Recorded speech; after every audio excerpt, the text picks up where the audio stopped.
Good evening, everyone, and welcome to the 22nd edition of the Decolonial Learning Session from ARALES, a pan-decolonial network and grassroots organization in Amsterdam.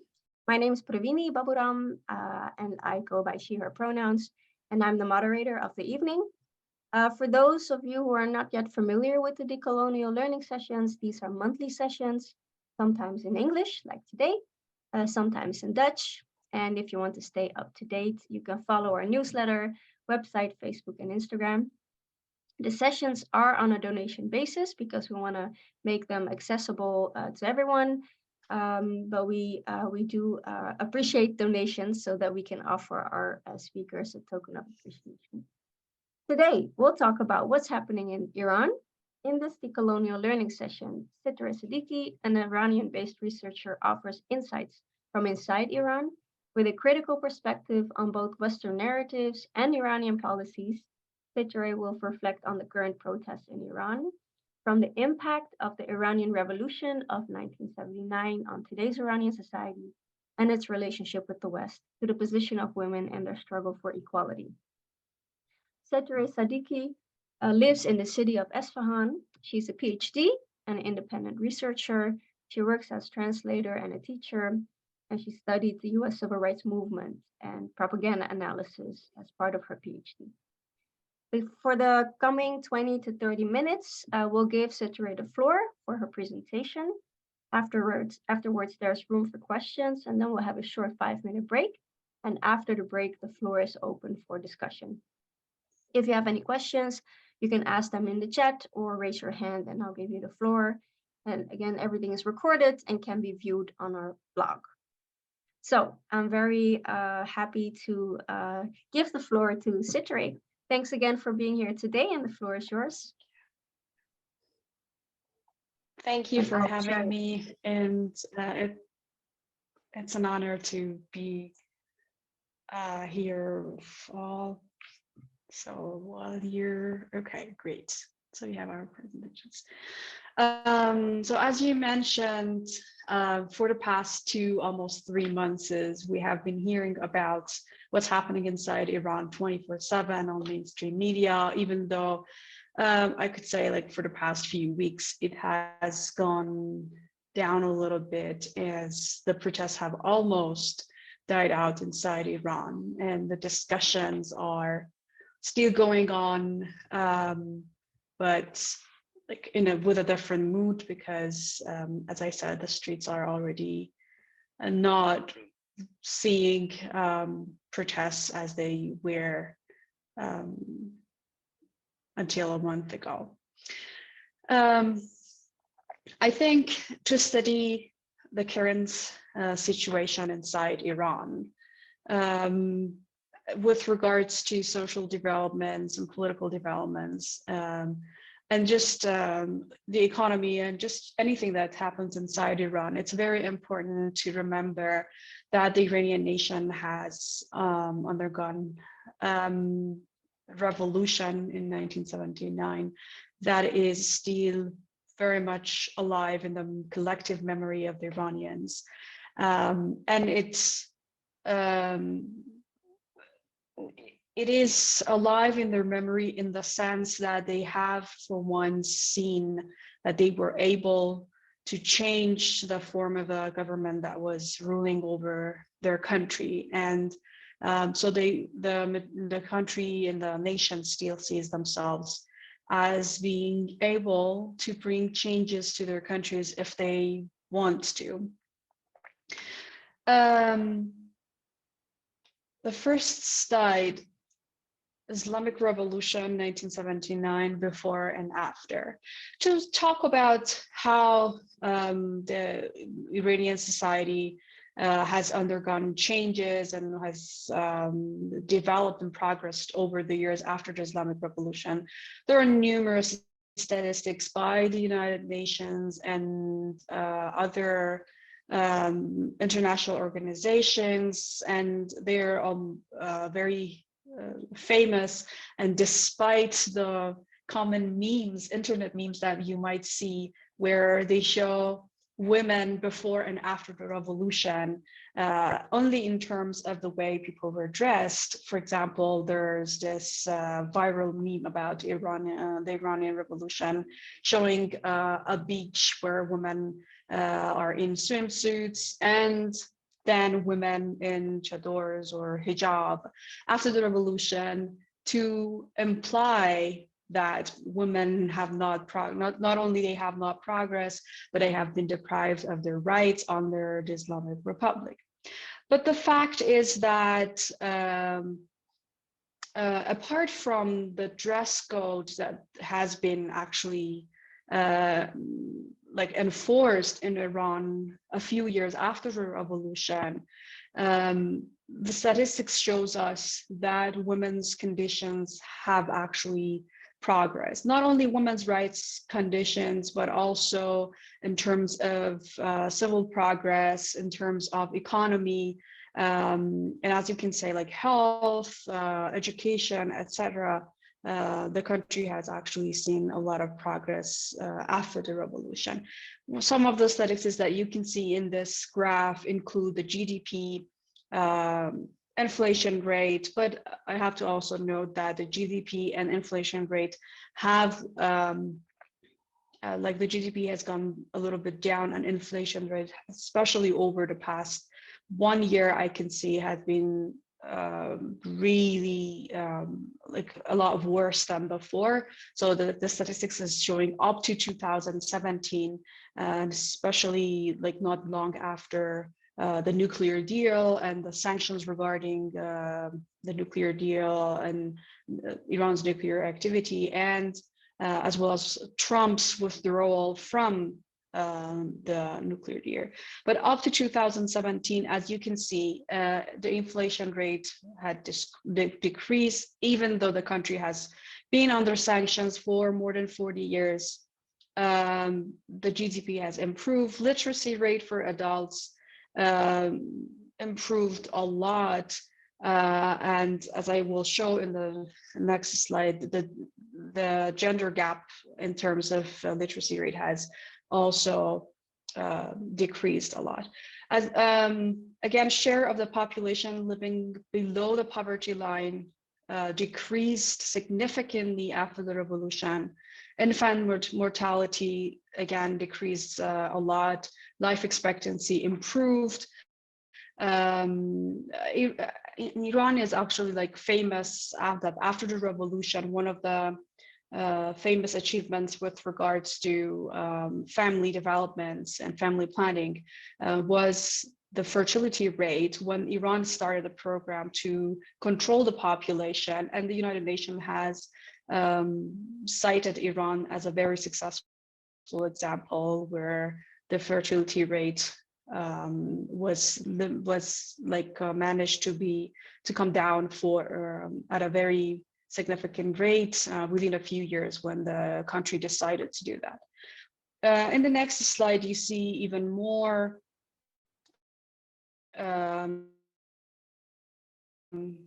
statistics on of a few of the statistics that are available by. I think Citra is having some connection issues. Citra, I hope you can hear me. Perhaps you can turn off your camera so that the sound is better, because you are freezing up, at least on my end.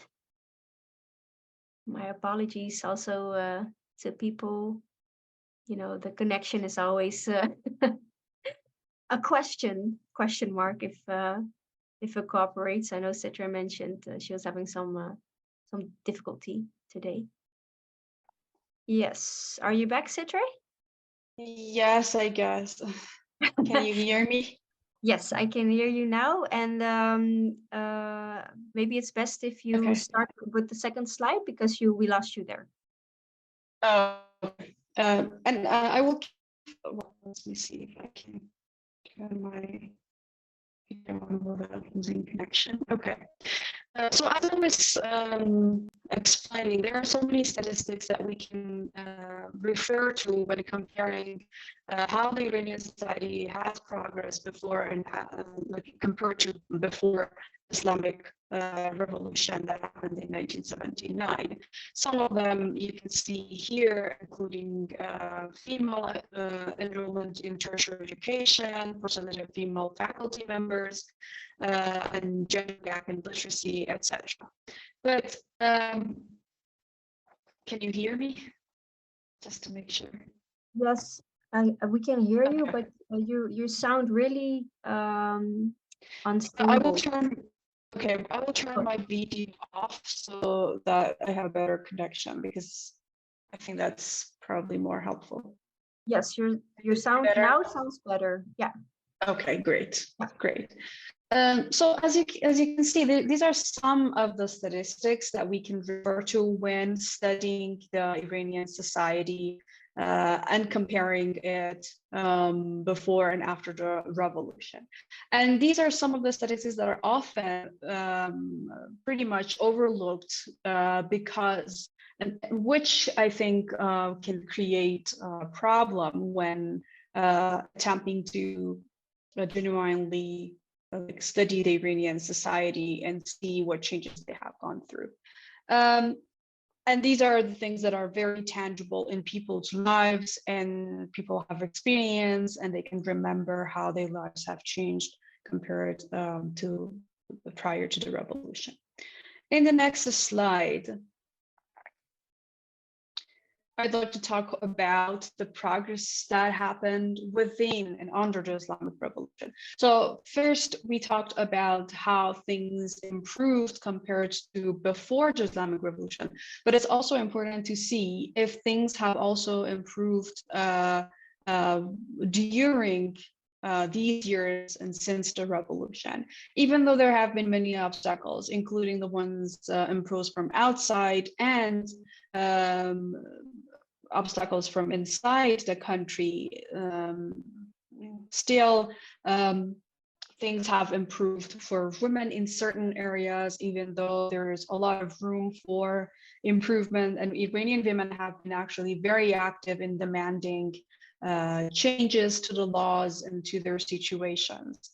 Part of it is because more than 50 or around 57% of university students in Iran are women, and women are highly educated, not compared to previous years inside Iran, but also compared to other countries in the region and many other countries in the world. Women make up a large percentage of the highly educated population of Iran. And these are the ones who are the driving force behind the changes and the demands that are made in terms of women's rights inside Iran. Some of the examples that we have seen over time in terms of women's rights are the four examples that I have mentioned here. There are, of course, many more, but these are the most significant ones that I personally could remember. Like in 2003, Parliament passed a law that granted mothers the right to custody of their children of 7 years old and younger after divorce. And after the age of 7, still mothers have a chance to have their children, the custody of their children. Before, it was not the case, and there were a lot more problems regarding that. In 2009, there was one, like the Article 964 of civil law granted women more rights regarding lands they could inherit from their deceased husbands.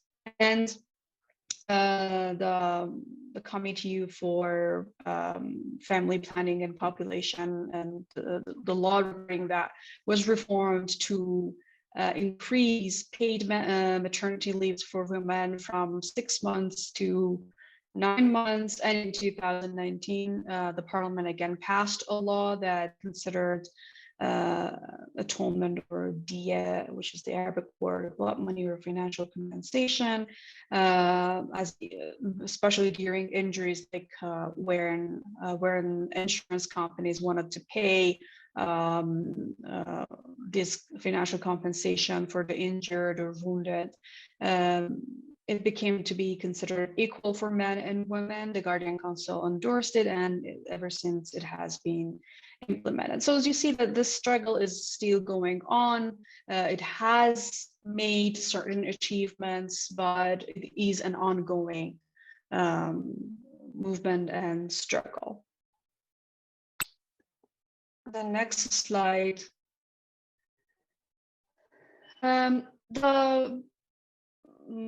A social and cultural development that was aimed at improving the situation for the country and progress of the country, and was aimed at being implemented from 2016 to 2021, required that women take up at least 30% of managerial positions in the administration. This is what the plan required, and there were progress made, but that percentage has not been achieved yet. And again, it's an ongoing struggle. We have been seeing a lot more women as mayors, like head of city councils, in parliament, in again city councils, and as ambassadors, etc. But this is still. I mean, even though it has the deadline has been passed, it has not been achieved. And I actually heard today on the news that they are bringing it up again, and they're talking about it. And the new administration has been also talking about it, but we have to yet see if this is going to be achieved at any time. But in the meanwhile, like, we have also seen that Iran appointed the first female minister, who served as the Minister of Health and Medical Education of Iran from 2009 to 2012. In that year, actually, President Ahmadinejad introduced 3 female female ministers to the parliament, but only one of them was endorsed by the parliament, and became the first female minister of the Islamic Republic of Iran. Iran also appointed first female ambassador, Marzia Afkham, as Iran's ambassador to Malaysia, and this became a trend. And up to now, we have seen female ambassadors to several countries, including Denmark, Finland, Brunei, and other countries. And we are seeing more women in Iranians, like diplomacy, foreign diplomacy apparatus. Again, there is a lot of room for improvement, but it seems this has become also an effective way to win elections when there are elections, because the society is demanding that more women become part of the decision-making system. So it has also become a part of the election campaigns. It's interesting to know that Iran has over 2,700 NGOs working on women's rights, and they are part of this struggle and movements for improving Iranian women's situation. But coming to the protest in the next slide, it's very important to remember that there is a lot that has happened before these recent protests that have actually has been the driving force behind these protests. I would say that sanctions and economic grievances have been significant parts of the protests that have happened over the last few years, including the one in 2019, 2020, and 2022. In 2019, protests erupted over fuel prices going high, and it's interesting to know, and I'm going to refer to that, how those protests were also massive, but did not receive as much coverage in mainstream media.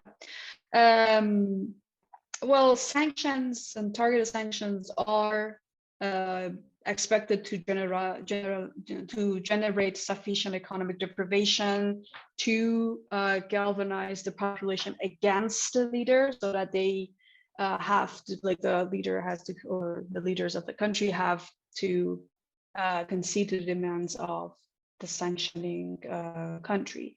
But this has also been described as a naive theory of sanctions because countries learn how to evade sanctions, and the population over time can learn how to, like, they adapt themselves to the economic restrictions and problems that they have.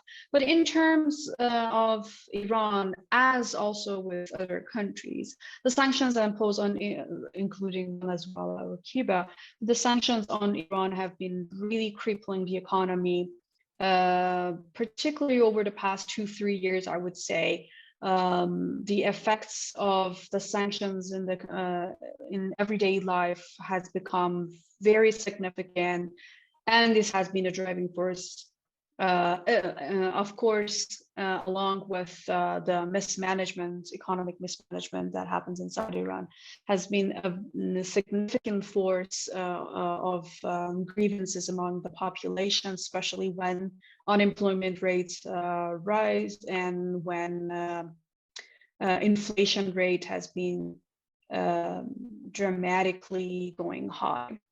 There was also a lot of public dissatisfaction with the vetting process of the 2021 presidential election, when the country witnessed a historic record low turnout in the election because many of the candidates were disqualified by the Guardian Council.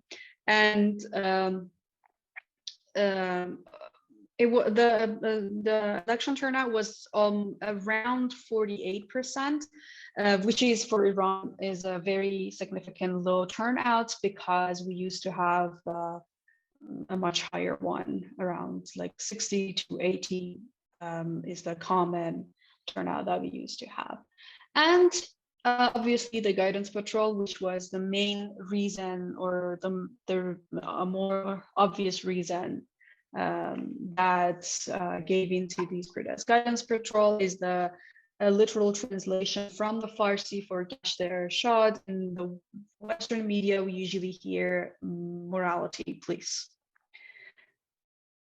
It's important to know, in the next slide, you will see that there are different discourses regarding hijab law and the guidance patrol. There are people who say guidance patrol is counterproductive, so mandatory hijab should remain, but guidance patrol should be abolished. Or people who say mandatory hijab and guidance patrol should be abolished. And there are also people from the conservative parts of the society that say guidance patrol is necessary, but methods needs to be changed. This makes up more of a minority. And during these months of prior to the recent protests, there were a lot of campaigns, online campaigns, especially in Farsi, that called for the abolishment of the guidance patrol, or the mandatory hijab law, or both of them. But it's also important to note that at least 3 important incidents happened before the tragic death of Mahsa Amini in police custody. In the next slide, you can see a very brief introduction of the 3 main incidents that are famous. I will just quickly review them. In April this year, the 2 national athletes were stopped in a park because of what the morality police or the guidance patrol considered improper hijab and of Maria Arefi, and there were arguments and quarrels between the police and her husband, and then it led to a shooting that injured Reza Murad Khani. The police arrested the police officer and paid a compensation to Murad Khani, but the story became the headline and people were angry. The second scene that came and made a lot of people angry was in July 2022, when a mother was seen trying to stop the guidance patrol's van taking her daughter, who she said was sick and needed medical care, and the stress was hurting her. And the last one was a bus argument between Sapide Rashnu and a more conservative woman on the bus that led to the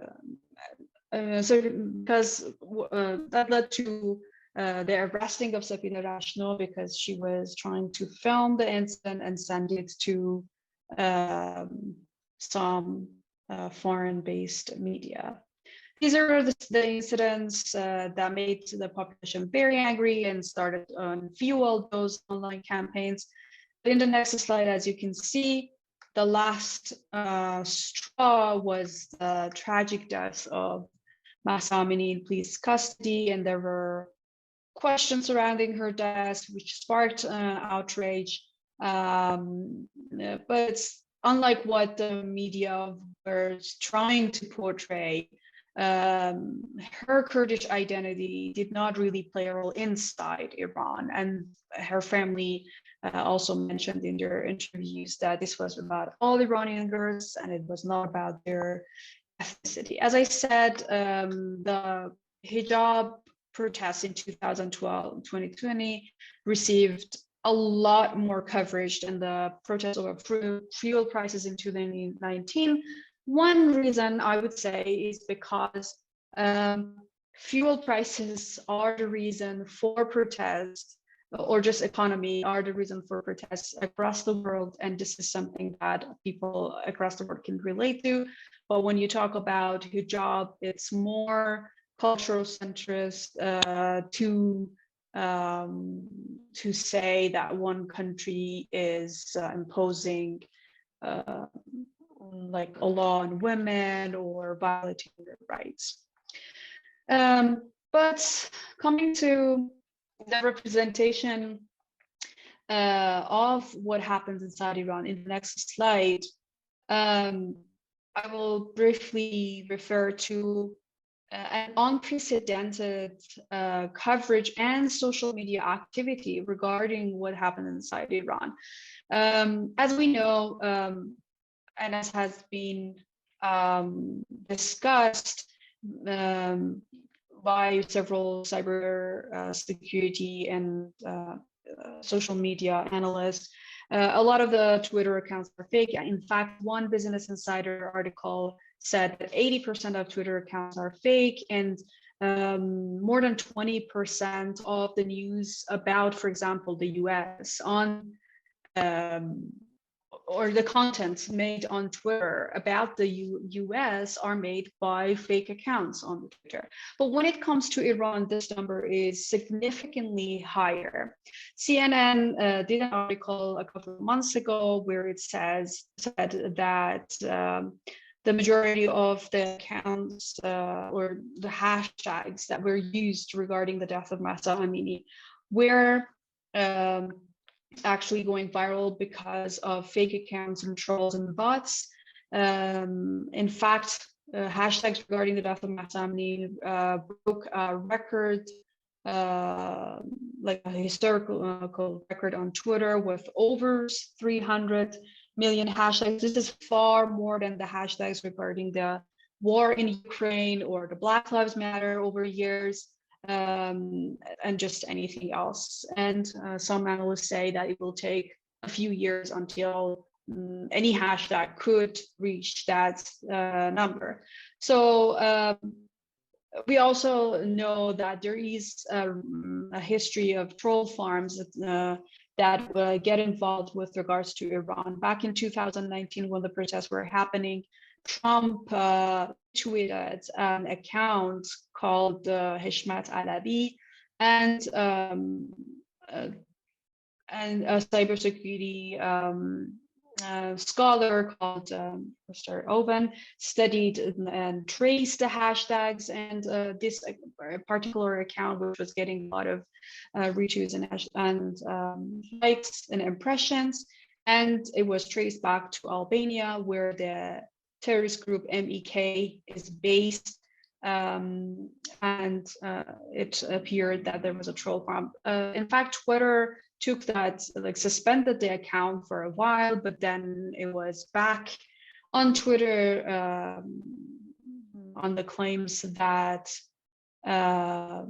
this person is using a fake account for their fake name for their security, and not that this was actually a troll. So the account is still there. But fake news were not only on social media. Actually, we saw celebrities and famous people and politicians not bothering to fact check before sharing the news. An example that you can see here is a tweet by Justin Trudeau, which he had to remove later. So this tweet is already deleted, where it said that 15,000 protesters were to be executed, which was obviously not true. There are executions happening, but that number is totally insane and without any facts to it. We saw drama scenes from Turkish series being retweeted by J.K. Rowling, for example, with 14 million followers, where it's was showing, which, I mean, there was this drama scene which claimed that this was an Iranian father grieving the death of his daughter, but this was actually a drama scene actually it was from Azerbaijan, not Turkey. And the same scene has been used for Syria, for Palestine, and Iran during COVID pandemic, etc. We also saw Viola Davis sharing the news of 15,000 executions. And if I'm not mistaken, then it's still there. She didn't even remove that. We also saw, this is like, I think unprecedented probably, that the UN Special Rapporteur on the situation of human rights in Iran, Mr. Javid Rahman, falsely claiming that Kurdish names are forbidden in Iran, while the name Jina itself has, like, there is a direct website for the directory of names and registered names, and you can check. And there are more than 5,700 girls registered as Jina inside Iran. And that's just one Kurdish name, which is the Kurdish name for Mahsa Amini. And also we have seen UN double standards regarding women's rights and human rights in Iran, where, for example, Saudi Arabia is still on the UN Women's Commission, but Iran has been removed from that commission. And last but not least, I, as an Iranian woman living inside Iran, have a few recommendations that I think would help the cause of Iranian people. I think it's very important to understand that Iran, like just any other country, has a diversity of opinions, and there's a political spectrum and a religious spectrum, and it should not be studied as a monolith. It's very important to understand that the Iranian people living inside Iran are the number one to give the credits and, sorry, that's the next slide, if you mind.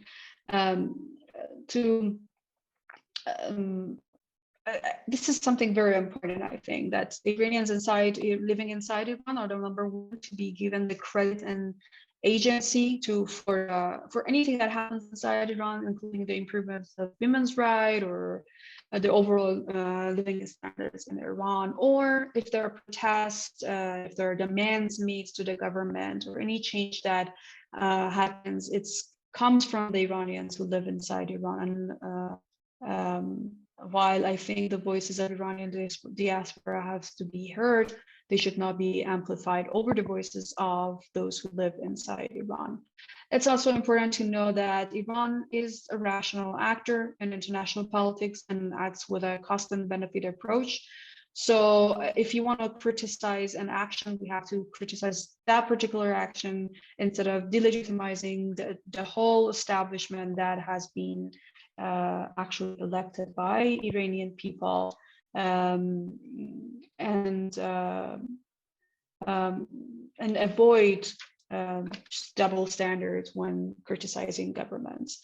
And as you saw how fake news can go viral, especially about Iran, it's very important to be vigilant in the face of fake news and make fact checking about Iran and the Islamic Republic a must before taking any action or even expressing solidarity. Thank you for your attention. All right, thank you so much, Sitere, for your very clear, elaborate presentation on not just the current events in Iran, but also the historical perspective.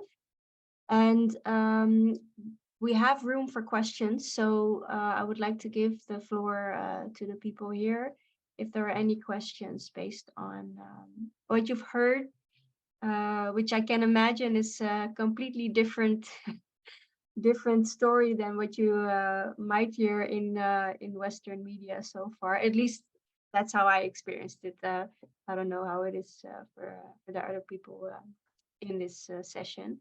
But yeah, if you have any questions, please raise your hand or leave it in the chat. And in the meantime, I can ask my questions then if you want to take a moment to think of questions if you want to pose them. So yeah, again, Sitere, thank you so much for sharing your perspective.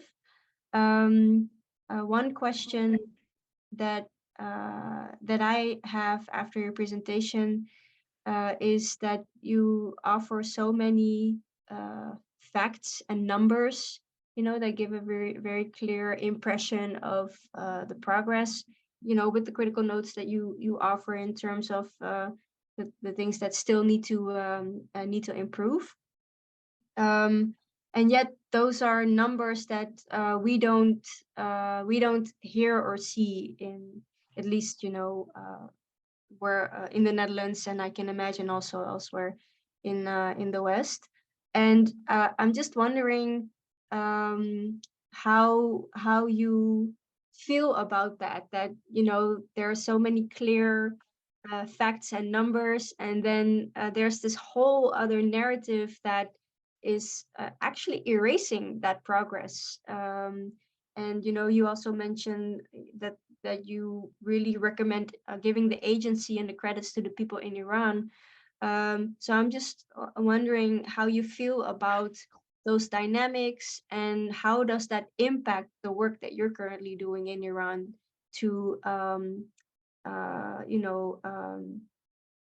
improve the human rights there. Yeah, like as you mentioned, it's when you undermine, when you underestimate Iranian women's inside Iran's power to make demands to government to improve their own situations, I find that insulting and as an attack on the agency and credit of Iranian women. If you do not talk about the progress that Iranian women have been making inside Iran, it means that you're not acknowledging their progress, their power, the efforts that they have. And this has been a very difficult struggle, because Iran has been under international sanctions, threats, massive efforts to demonize the country and everything. So the struggle has multi layers, and there's also the economy. So Iranians, especially Iranian women, are fighting, and the illegal sanctions and the unilateral coercive measures against Iran hurts Iranian women and children even more than men. So it's like we're fighting so many battles at the same time. We have to make efforts, and our efforts are not being acknowledged by those forces outside.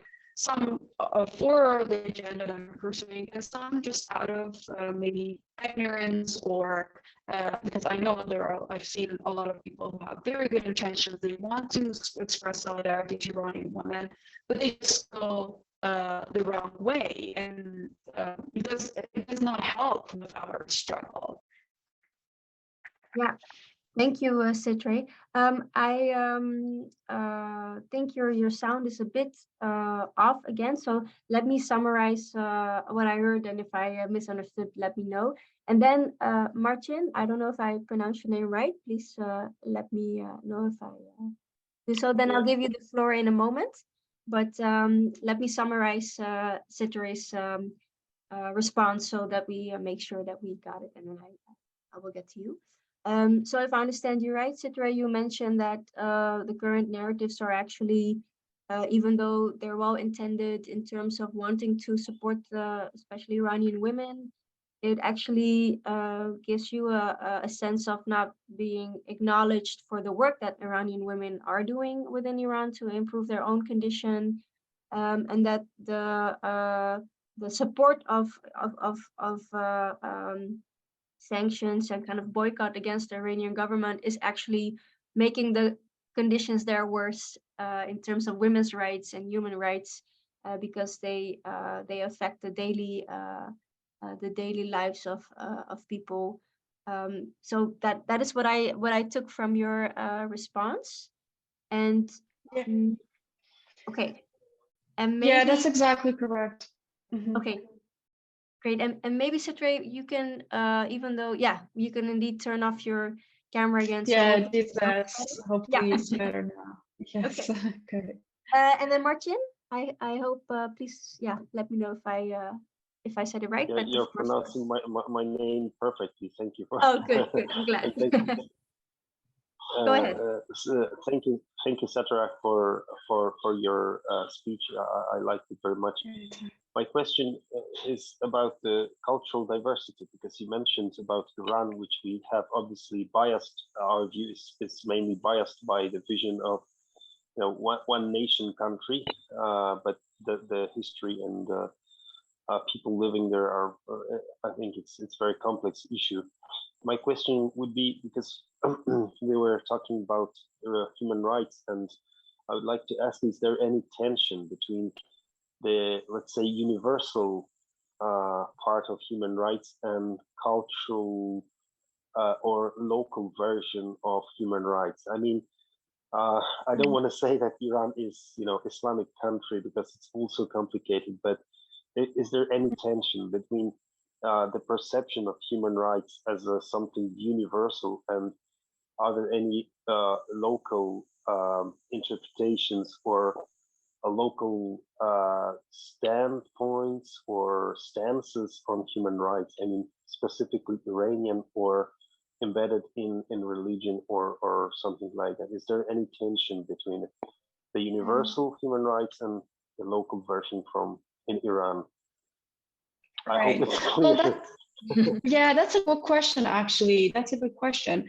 Well, I think Iran is probably not an exception to that terms. Like every country and every nation, especially in the global south, where we seldom hear from, have some different interpretation of what is better for them, or what is equality, or what is human rights. But the general concepts of human rights are, as you said, universal.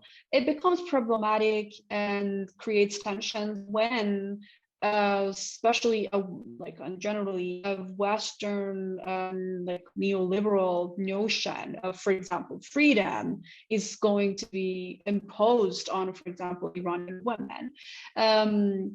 Like, to give you just one example, is that I talked about these viral memes about how Iranian women were more progressive before the revolution versus after the revolution, where you just see a beach with women in bikinis and then women like on the streets walking in hijab.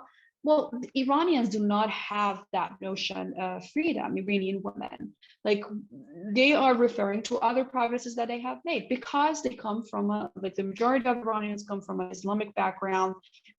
This is how they see the way they dress or their hijab as a way to oppose objectification of women, as a way to oppose imperialism. So, like, yes, there are cultural differences, and I think it's very important to respect them and to understand them. But the general like a lot of those notions of human rights are universal and are just the same way they are respected in its inside Iran. Thank you so much. Yes, thank you for your question, Martin. I also see a question by Samdil. Go ahead. Yes, thank you for your introduction, Cetera. How is the discussion in Iran organized about the guidance patrol and the hijab? Is it a discussion in parliament? Is it in the media? Are there talk shows about it? Can you tell me something about how the media covers this thing? Sure. Yes, especially, I mean, it was there. I remember there was some kind of a reality show, I would say, or a televised discussion about the guidance patrol a few years ago. So the discussion and the discourse on whether to abolish it or not to abolish it has been there for many years. And yes, it's on even the state media. And I was talking about this show was on the state TV. You can see top officials talk about it. Some avoid talking about it because they know that's a hot topic that can receive different actions, because we also have a very conservative part of the population that do not want it to be abolished. So there are very different ideas about it. And yes, you can see talks inside of parliament, on the state TV, at universities, in family gatherings, maybe. And so it's also, I mean, it's officials and it's among the grassroots. You can see even in religious gatherings or religious shows, I have seen even clergymen discussing it and making references online or on the state TV, discussing and referring to examples from the early years of Islam, how, for example, the Prophet of Islam or his companions were treating people who were not maybe observing some certain laws by Islam. And so, yeah, this discussion is still going on. There was actually a recent TV talk that was launched just during these protests, and it's a very popular one because you can see figures who were actually served in prison for their political activities at some point in the country, and they were invited from very different political views or religious views. You would often get both sides, and there were discussions about it, and there were also follow-up online about those discussions because it was a live discussion, and the two people the presenter would talk about it, and then there was these discussions would take online, and for days you would see the general public and other scholars involved in having back and forth discussions about the topics regarding not only the guidance patrol, but also hijab or other personal liberties or women's progress or political activism. Maybe I can follow up on that. I saw a message that the president of the parliament made a plea to abolish both the hijab and the guidance patrol. Is that correct, or is it the wrong interpretation? It seems that they are they have called for the review of the law. It does not necessarily at this point mean that they are going to abolish, but yes, they have called for the review of both the hijab law and the morality police or the guidance patrol. And a small follow-up, and I'll finish. The General Soleimani, who is very well respected in Iran. Yeah. I saw a video of him where he was talking compassionately about those who are not wearing the hijab. Mm-hmm. How those videos like that being discussed in Iran? Well, that's true, and not only him. There's also a video of the leader Ayatollah Khamenei talking about how he says that I also have respecting people or women who do not observe hijab fully.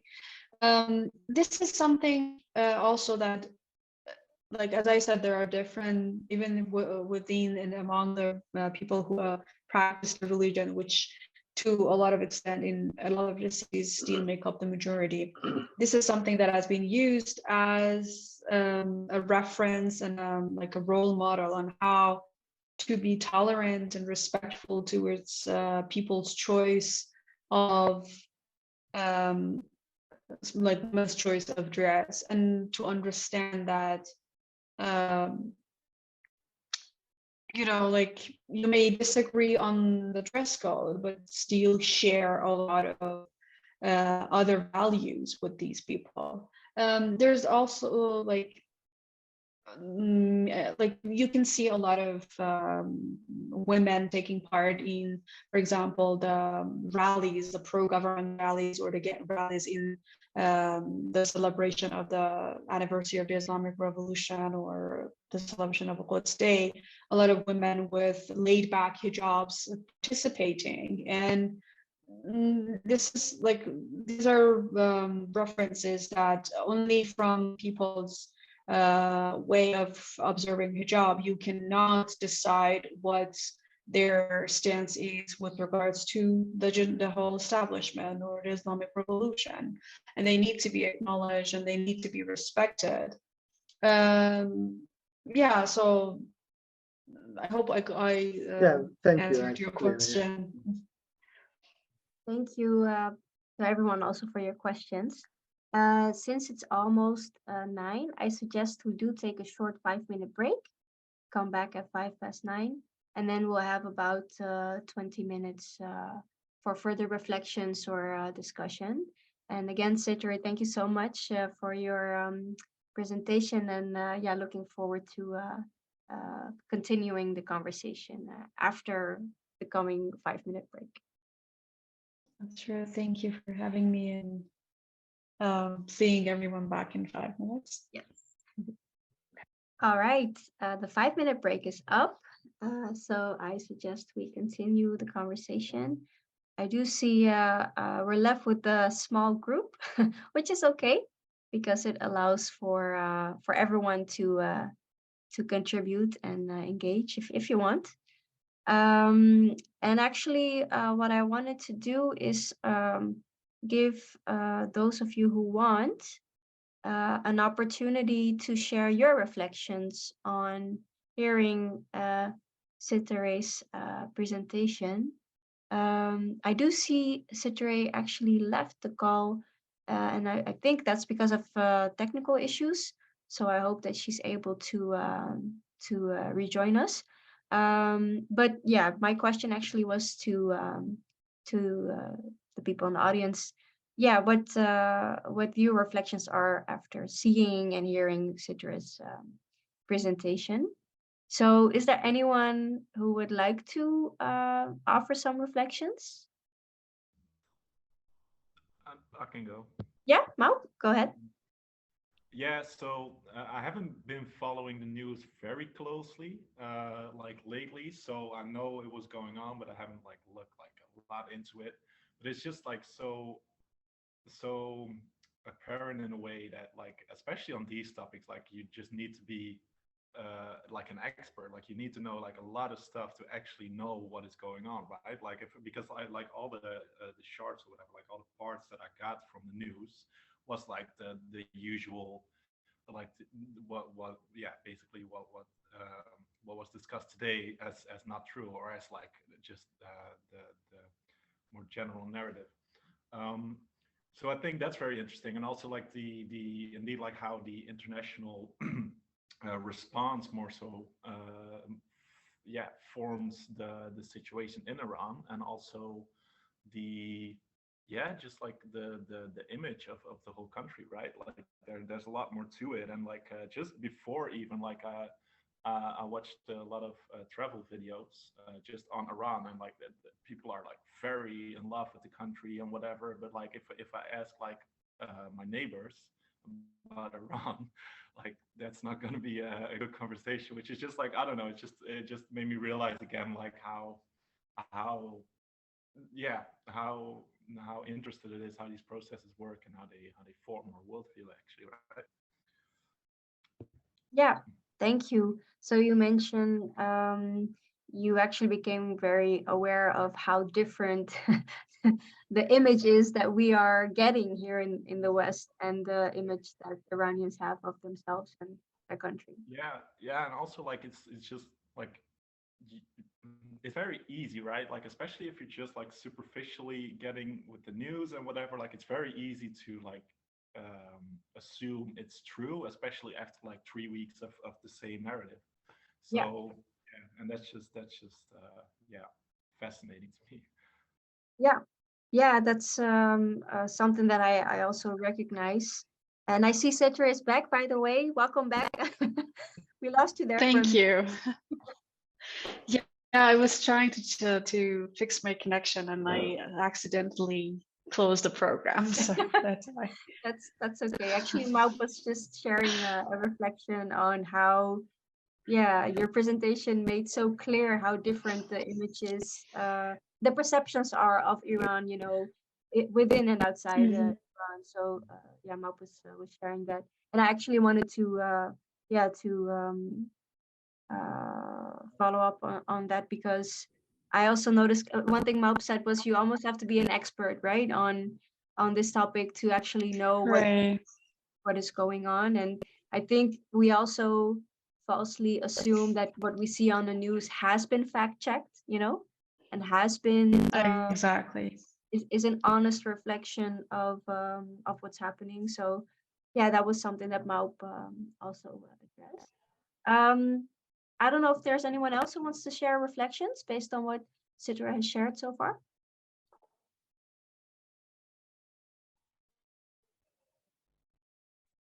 Yeah, I could also share. First of all, thank you, Sitara, for sharing your perspective because it was indeed something I had not heard before. I don't really watch the news, so in that sense, maybe I'm not that much like programmed I would have seen. But I've heard like a lot of people in my own like network and stuff because I do know some Iranian people or like I'm friends with them, and there is this thing that, like, for example, one of my friends, her cousin disappeared. Is that something that's like going on, and is the government really doing that, or is that also like kind of fake news? I know, like, I actually had to reflect, and I'm now asking a question. I just realized. I'm sorry, but if you're No, that's fine, Hila, no worries. Yeah, it's open conversation. So okay. would you like to respond? Yeah, well, yeah, sure. I mean, based on what I can. Well, I think it's very important to understand that, like, when protests happen inside Iran, it's very different from the way they happen, of course, in almost every other country, but especially like in Europe or in North America, because there are many terrorist groups that are supported from and funded from outside, and they're ready to take any opportunity to like just shoot random people, attack them, or I don't know, maybe kidnap them.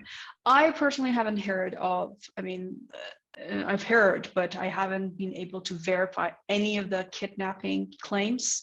The shooting claims have, so some of them have been like verified, but it's again very difficult to see if it's been by security forces or random shooters, because if there was like an open, like if the government opened fire on protesters, you wouldn't see like one person in the whole crowd getting killed and just nobody else even injured. So it is very suspicious. And we had independent investigative journalists inside and even outside Iran who tried to trace some of those claims. Like, for example, there was one I remember that they said that this high school girl was killed by security, like chased and kidnapped and then killed by security forces. But then she had a girlfriend in Germany, and a German journalist inside Germany interviewed that girlfriend, and they were talking to each other until almost the last moment. And it appeared that she had committed suicide. So a lot of those things, so, like there are so many stories that are happening that are very, very difficult to verify. And I personally have, I would not believe anything until it's actually proven by something by substantial evidence. And I haven't seen that happening with any of the claims that have been made. We have seen pictures and videos of a few months ago of accidents claiming these are protesters that have been killed. We have seen someone was killed in in a car crash, and it was imposed as a protester. We had people, we had even fake images and fake names going on as people who were killed in the protests. I'm sure people have been killed during the protest, especially at border cities where armed clashes were happening between terrorist groups and the government. Innocent people were killed by live ammunition. But in the majority of cities, it's very difficult to make sure if it was the government or the security forces, because we also had an unprecedented number of security forces killed because they were not armed. We had I think about 70 security forces and police officers killed, which we haven't seen anything like that over the past few years. Yeah, okay, yeah, clear. Yeah, thank you for that. Thank you, Citra. And what I also hear in your response is that things are happening, but the links that are being made with the Iranian government as being responsible for those happenings, that is where you exactly are critical of, right? Yeah, that's true. And I think also, and then I get to the other hand I see. I think in that sense, what I find interesting in that dynamic is that those links to the role of the government are being made, at least in the West, to kind of legitimize a regime change, right? So I think there's also an imperial dynamic that we need to be really mindful of when we hear these stories and these links that are being made that are actually especially that you. Yeah, sorry to interrupt you. Especially that you see very similar patterns with what happened in, for example, Syria or Libya. Some of those stories and the patterns are almost identical. So you see a pattern is being repeated, you have to become suspicious that this could be different than what we're actually hearing. I want to take this opportunity to say, I've been trying to interview different Iranian women, and also Iranian. I've actually interviewed one Iranian guy too, but I host a podcast because I see very little information coming from inside Iran, so I thought this was necessary. And I have a YouTube channel and a podcast called Twice Told Tales podcast, and I have been trying to interview different women, including protesters inside Iran, which I think it's interesting to know, and to see the different perspectives from inside Iran and how people feel about that. Yeah, that's great that you mentioned it, and we'll definitely make sure to include it in the reader, Citra, so that people can also listen to your podcast. So we'll definitely also follow up with that. I do see another hand by Sandil. Go ahead. Yes, thank you. Is there in the media in Iran reporting going on about the trials against the people who have been arrested and sentenced to death? What is the media coverage of those things? What does the like you mean Iranian media cover? Yes, yes, in Iran, Well, the official media. well, yeah, they cover it, and because, for example, when there are questions regarding whether, because I'm sure you have seen how this has been going on as peaceful protesters being executed, whereas at least several cases there were cases where people stabbed or even shot to death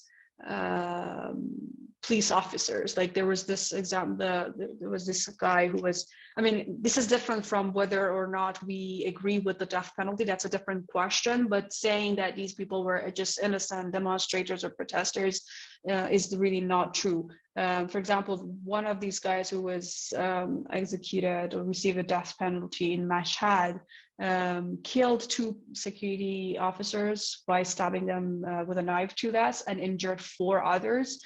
But everyone is just showing them as like some peaceful protester that has been receiving the death penalty. So yes, the government is covering, like actually at least 1 or 2 of the trials were televised and people could watch the trial of those suspects and convicts. And yeah, it's always on the news, like who's receiving what sentence and why, and interviews with them, and if they make like confessions, or if there are discussions. Like for example, there was this guy who received a death sentence, and there were discussions surrounding the sentence, whether this was a legitimate sentence to give to this guy or not. And there were talks at the university between 2, like an opponent and a proponent of the sentence, and that also got coverage on the Iranian state TV. Yeah, Right. thanks. Yeah, we have 5 minutes left. So I just want to offer the floor to those. Yeah, Maup, go ahead. Yeah, my connection is a bit bad, but yeah, I looked for the podcast, and I already had a question on it, but I thought it might be a bit off topic. But I saw you posted. Obviously, I didn't listen to it, but I saw you posted episode yesterday specifically about the UN, or at least like something about it. It might be a bit off topic in general, I guess, but it's just like recently it just becomes like so clear to me. Also, like the UN is supposed to be this like overarching, like we're all together, happy, happy, joy, joy thing.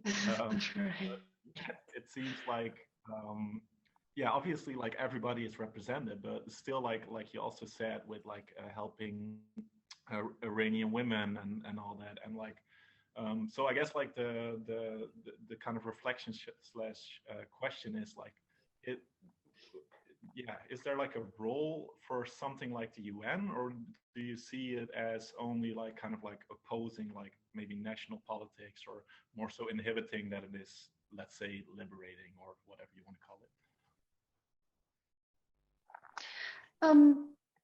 Well, I think, like he said, especially during these protests, the role of the UN.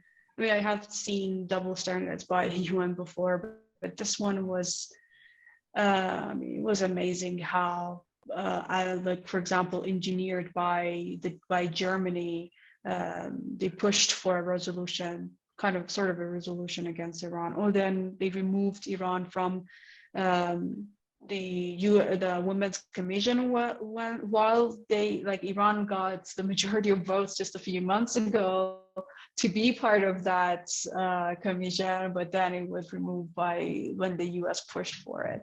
And you see, for example, the US has this Iranian American actress, Hollywood actress. She's actually like Iranian British and also a US citizen.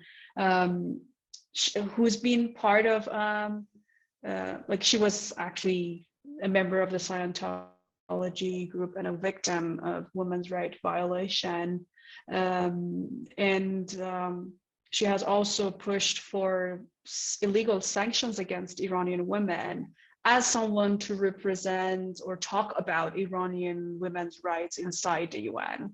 Right. So Iranian inside Iran find it very hypocritical. I personally, like, I work with an NGO, and like I volunteer sometimes, help them with an NGO that is based in Tehran, but they work to eradicate poverty, especially, but also when women's situation, like create job opportunities for women of underprivileged communities. And I was representing them at a UN human rights like session back in March. And it was very interesting for me that for the session on the status of human rights, like the status of human rights inside Iran, there were members of the MEK and active in the session, which, I mean, MEK is a notorious terrorist group which has assassinated more than 17,000 Iranians, as well as Americans. It's interesting to know. And they used to be on the US and EU's list of terrorist organizations. And they were like walking freely, talking to the chairman of the session, and working as a so-called quote unquote opposition, like Iranian opposition group. So this shows me how it's about anything but human rights, especially when it comes to Iran. And this is why Iran has actually worked closely with the UN in various issues, including, for example, the issues of refugees. Iran used to be for a long time one of the top countries in the world in accepting refugees, especially after the war in Afghanistan. Even though the country was going through so many sanctions and threats and everything. And but especially in the recent years, it has appeared to be more of a tool of imperialism and colonialism than like genuinely caring about women's rights. And that's obviously how Iranian women and people inside Iran feel about that. That's great, thanks. Thank you so much again, Sitere, and also to everyone here today, because we actually have to wrap up. So I wanna thank you again, Sitere, for engaging us in the perspectives very necessary in this discussion around Iran, and also to everyone who attended today and shared your reflections and questions. To wrap up this decolonial learning session, for those of you who are listening and watching, this was a decolonial learning session from Arales, the Pan-Decolonial Network and Organization in Amsterdam. For more interviews and or information, please visit our website, YouTube channel, or Facebook page. There you will find our blog page, where we also share recordings from other sessions, and reading and viewing tips, including Citere's podcast, will be sent by email in a handout after the session, and the tips will also be published on our blog. If you want to stay informed about these sessions, you can sign up for a newsletter, and donations are always welcome and appreciated, so that we can also share our appreciation for our speakers. Information to donate can be found on our website. So with that, we will conclude this decolonial learning session. Thanks again for watching and listening, and hope to see you next time.